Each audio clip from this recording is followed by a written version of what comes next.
Barchaga assalomu alaykum aziz do'stlar. Qandaysizlar, yuribsizlarmi? Qarachi, biz bugungi videoda Free Fire haqidagi topoviy yangiliklarni ko'rib o'tamiz. Videoni obloshkasidan ko'rgan bo'lsalaring ham kerak. Oxirgi marta video qo'yganimga 10 kundan ham oshib ketibdi. Endi to'g'ri tushunasizlar, ozgina vaqtim bo'lmadi. Shunday bo'lsa-da, men yangiliklarni oldindan o'zimning Telegram kanalimga tashlab bordim. Qisqasi bolalar, sizlar ushbu video orqali Tiny magazin qachon chiqishini, qachon yangi kulaklar chiqishini, qachon yangi animatsiya chiqishini, kelasi kollaboratsiya qanday bo'lishini, Ramazon oyida bepul magnetika ko'p beriladimi, yo'qmi? Shularni, qarachi, yana boshqa mayda-chuda hamma yangiliklarni bilib olasiz. Albatta videoni boshlashdan oldin videoga like bosib kanalga obuna bo'lib qo'ying. Biz bugungi videoni boshladik. Bugungi Free Fire yangiliklari videosini obnovleniyaning obzori bilan boshlasak, ushbu yangilanishda Free Fire'ga Morze nomli personaj qo'shildi. Uni naviga ko'rinmas bo'lib qolish, ko'rinmas bo'lgan payt raqiblarga ozginagina ko'rinadi. Kam tezligi ham oshadi, mana shunaqa droplarni ko'tarishga, magazindan narsalar olishga, sheriklaringizni ko'tarishga ko'rinmas bo'lib foydasi tegadi deb o'ylayman, lekin bu reytinglarga uncha foydasi tegmaydi. Bu yangilanishda ham ayrim personaj naviklari yaxshilandi, ayrimlarniki esa musor bo'lib ketdi. Xususan Wukong va Tatsuyaniki. Nimaga desangiz, avvallari Wukong yoki Tatsuya personajini navikini tugatib odam o'ldirsa, navik o'zidan o'zi to'lib qolardi. Hozirgi yangilanishda esa bunday bo'lmaydi. Keyingi yangilik, yerda yotganda orujalarda effektlari ko'tarilibdi. Mana shunaqa ajralib turar ekan bir-biridan. Va orujalarda ham ba'zilari yaxshilangan, ba'zilari musor bo'lgan. Xayriyatki, Deagle Yump Drabashga tegishmabdi. Keyingi yangilik drop yaxshilangan, chunki agarda bitta komandani a'zosi o'sha dropni yarmigacha to'ldirsa, butun komandaga shit berar ekan. Biron yana shu branchlet shiti. Agarda oxirida shu komanda yutib ketsa, o'sha polni raundda qoladi ekan bu narsa. Ba'zida shunaqa orujalar skidka bo'lib qolishi ham mumkin ekan.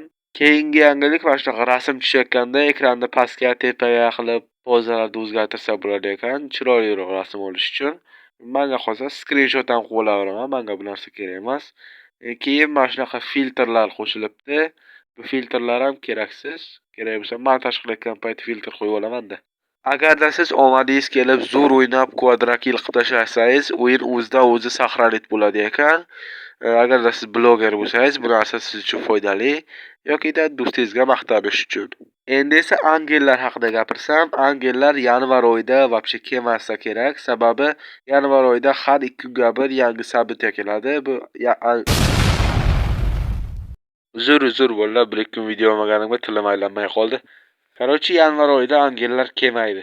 Kelasi yangilanishda ham yana anime bilan kollaboratsiya qilinadi ekan. Bu anime esa Gintama.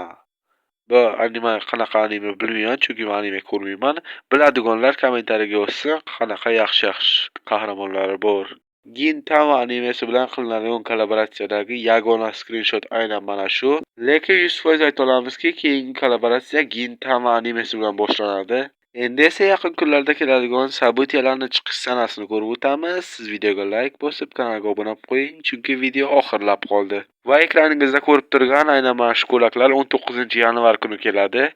U Kaleso Fortuna jackpotida emas, aynan mana shu jackpotga kelganligi sababli tushirib olish qiyin.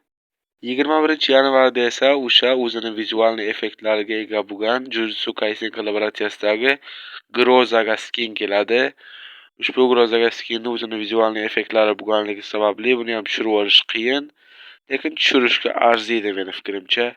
24-yanvarda esa Sukuna nabori keladi bolalar. Ko'pchilik kutgan bu naborni, ko'pchilik tushiraman deb kommentariyalarimda ham yozgan. Albatta, almazlarni yig'ib turinglar. 24-yanvar kuni keladi bu.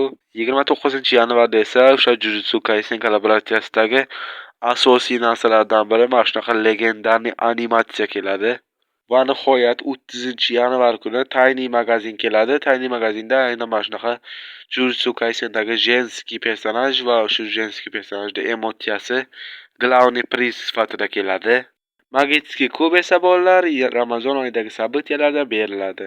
Va bu siz uchun tayyorlangan oxirgi yangilik edi. Albatta, video sizga yoqqan bo'lsa videoga like bosing, kanalga obuna bo'lib qo'ying va video haqidagi fikringizni yoki videoda ketgan xatolarni kommentariyada yozib qoldiring.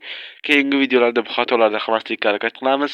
Va agarda shu videodan keyin 4000 ta obunachi yig'sak, men Free Fire'ni offline va online old versiyalarini topib qo'yganman. Albatta o'ynab ko'ramiz. Shuning uchun ham obuna bo'lib, jo'ralaringizga videoni yuborib qo'ying.